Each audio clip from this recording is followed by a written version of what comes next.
Why do you forget things so quickly? Sometimes moments after learning something new. It's frustrating, isn't it? But what if there was a simple, science-backed way to make learning stick for the long term?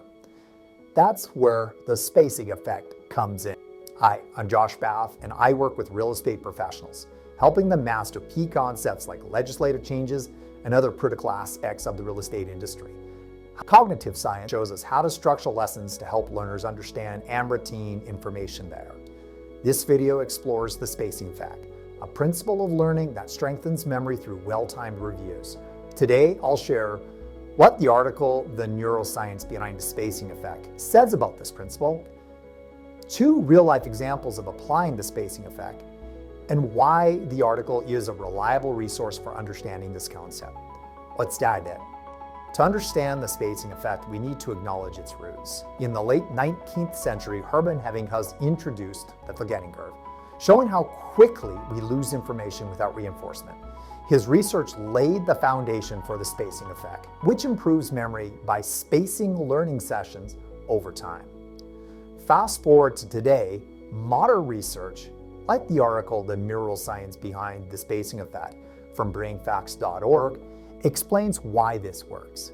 A key player is cAMP response element binding protein. It's a mouthful. It's also known as CREB, a biological transcription factor that strengthens neural connections during spaced reviews. CREB turns fleeting dirt roads of memory into lasting highways.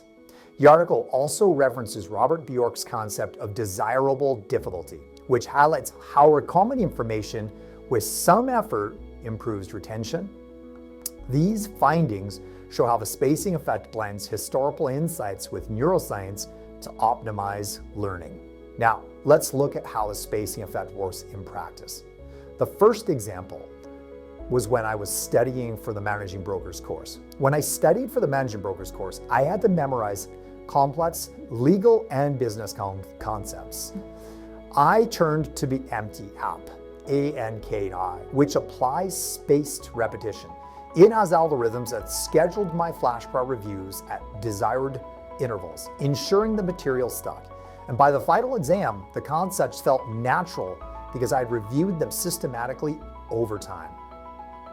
In my second example, where I inspire my students to use flashcards, it's important to know teaching in real estate is very different. I may only actually see these students once every 2 years, so implementing spaced learning directly is difficult. Instead, I inspire them to explore the spacing effect on their own.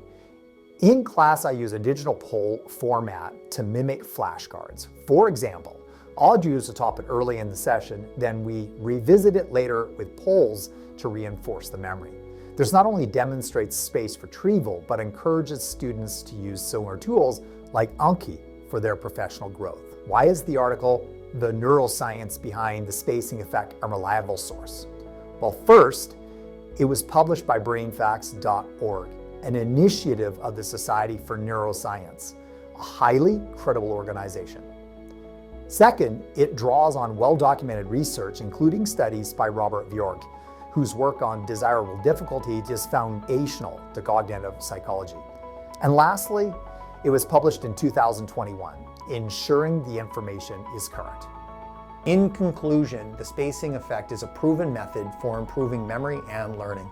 Whether you're studying for an exam, teaching a class, or developing new skills, the key is consistent, well-timed reviews. I'd love to hear how you've used the spacing effect or how you might apply it. Share your thoughts in the comments below. I'd love to start a conversation.